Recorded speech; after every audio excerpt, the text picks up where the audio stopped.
Assalomu alaykum. Bizni tinglayotgan barchaga xayrli oqshom. Bugun 7-sentyabr ayni daqiqalardan Marobbo bilan bog'lanishimiz kerak. Ularni bugungi tavallud ayyomlari bilan tabriklash uchun kelinlari Azizaxon nomidan maktub yetib kelgan. Biz esa ular bilan bog'lanishga harakat qilamiz. Allo, assalomu alaykum. Anvar opa, sizmisiz? Yaxshimisiz? Yaxshi yuribsizmi? Bezovta qilmadimmi sizni kech bo'lganda? Bugungi qarshi olgan tug'ilgan kuningiz muborak bo'lsin. Hozir tanishamiz siz bilan. Rahmat. Salomat bo'ling.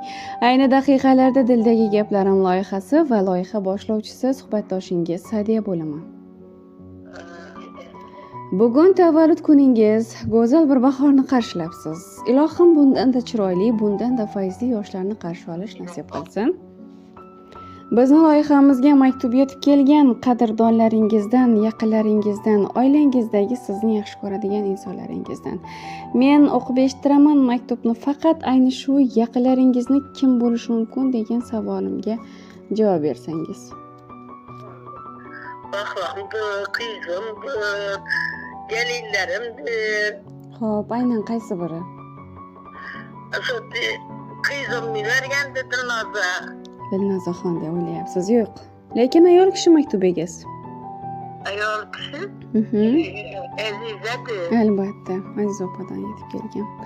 O'g'illari Bahrom, kelinlari men Aziza, farzandlari Muhammadjon, Xudargan, Feruza, Parizoda, qizlari Dilnoza, kuyovlari Ergashboy, o'g'illari Maqsud, kelinlari Umida, o'g'illari Abdukarim, kelinlari Sabohat nomidan ham tabriklang va shu o'rinda otamiz Jangirboy ota nomlaridan ham tabriklab o'ting degan ekanlar. Rahmat. Salomat bo'ling. Tinglashga tayyor bo'lsangiz o'qib eshitiraman maktublarini. O'qiyvering. Rahmat. Assalomu alaykum. Onajonim, go'zallar go'zali. Bizni hayotimizni yorug' bo'lishi uchun, to'kis bo'lishi uchun har doim mehnatdan tinmagan, halollikni, yaxshi tarbiyani bizga shu paytgacha uqtirib o'rgatib kelayotgan onajonim. Bugun shukronalik ayyomlaringiz, 18 ming olamni yaratgan Allohimga suyukli banda, payg'ambarimizga ummat bo'lgan kuningiz muborak bo'lsin.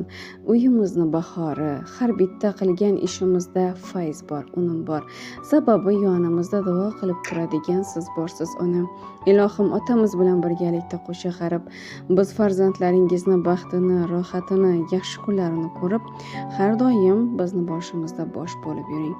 Bizni farzandlarimizni ham to'ylarini qilishlik, yaxshi kelinlar, yaxshi kuyovlar mana shu xonadonga nasib qilishi buyursin ilohim. Bugun men siz uchun katta rahmatlarimni aytaman, chunki har qanday holatimda meni yonimda turgansiz. Nima desam, nima so'rasam, qanday qiyinchiligim, g'amim bo'lsa, men siz bilan bo'lishganman ona. Mana shu uyga kelin bo'lib kelganimdan to hozirgi kungacha biror marotaba menga u ishni qilishni bilmaysiz, bu ishni qilishni bilmaysiz deya gapirmadingiz. Aksincha, xatolarim bo'lsa to'g'riladingiz, ayblarimni yashirib, meni shu oilaga moslashib ketishim uchun juda katta xizmatlaringiz va menga o'rgatganlaringiz ko'p bo'ldi. Rahmat ona, menga shunday samimiy, mard, jasur o'g'ilni tug'ib katta qilib berganingiz uchun ham rahmat aytaman.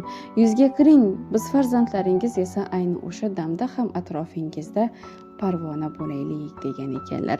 Qalbdan chiqar ushbu kunda sadolarim. Rahmat deyman Rabbim senga imkon uchun. Qaynonamas onamdayin mehr bergan she'rim yozay ul muqaddas inson uchun. Qizim Debon o'z uyiga qabul qilib, avaylagan yarim ko'nglim boshim silab. Bilib bilmay nozik ko'nglim og'ritsamda, duo qilar menga doim baxtlar tilab. Farzandimni mendan ortiq kuchgan hamsiz. Men kuyinsam mendan ortiq kuygan hamsiz. Nohaq bo'lsa-da oilada meni yonim olib har dam oilamizni tinchligini qurgan hamsiz. Muborak bo'lsin, qabul qilasiz tabriklarini. Rahmat. Salomat bo'ling. Sog' bo'lsin bolalarim. Ilohim. Ularga ham shu o'rinda aytar so'zingiz bo'lsa, marhamat eshitamiz.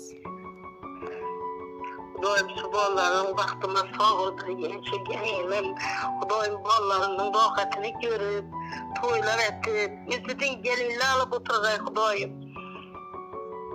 Belki maaşı gelinlemez kriz olup geldi. Bir yanımda bu tiyesi olup geldi. Kudayım falan şimdi gelin. Ilohim. Rahmet sizem rahmet. Tashakkur. Sen okup eshittirganing uchun. Rahmat. Har bitta kelin borki, qiz borki, chiroyli xonadondan kelin olsin ilohim. O'g'il ne'matlari har bitta xonadonga nasib aylasin. Yaxshi qizlarni o'stirish, yaxshi kelinlarni oilaga keltirish hammamizga nasib qilsin. Aslida bu ham bir baxt, chunki oilangizga mehribon kelin kelishi, oilangizni hurmat qiladigan kelin kelishi Allohning bir yozgan taqdiridagi go'zal tuhfasidir. Samimiy suhbatingiz uchun rahmat aytaman. Men esa siz bilan xayrlashaman. Sog' bo'ling. Yaxshi, sog' olun. Salomat bo'ling. Onaginim senday yaqin do'st yo'q ekan. Mehringga ku umuman gap so'z yo'q ekan. Sen qilgan bu duolaru tilagingni oldida bosh egaman sof yuragingni. Qani bitta mo'jiza ro'y bersa edi, yo bir sehr qo'llarimdan kelsa edi. Onajonim ko'zlaringdan nur bo'lardim, mehribonim yo'llaringda gul bo'lardim.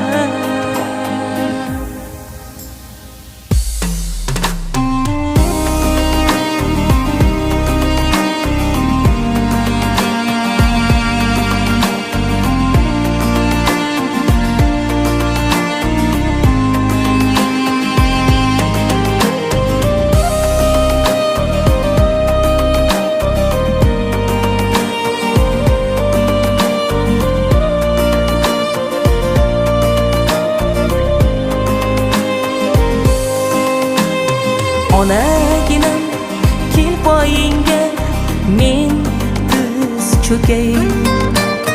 Meni boqqan qo'llaringdan kel bir o'pay. Bag'ringga bosh qo'ysam g'amlar chekinadi. Yuragimdan g'am alamlar to'kiladi. Qani bitta mo'jiza ro'y bersa edi, yo bir sehr qo'llarimdan kelsa edi. Onajonim ko'zlaringdan nur bo'lardim, mehribonim yo'llaringda gul bo'lardim. Qani bitta mo'jiza ro'y bersa edi, yo bir sehr qo'llarimdan kelsa edi.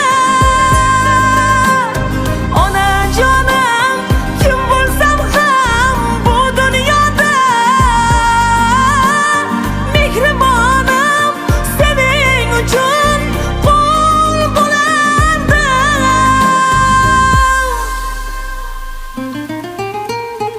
Onaginam senday yaqin do'st yo'q ekan. Mehringga ku umuman gap so'z yo'q ekan. Onajonim tilagim bor alohida, asrasin yo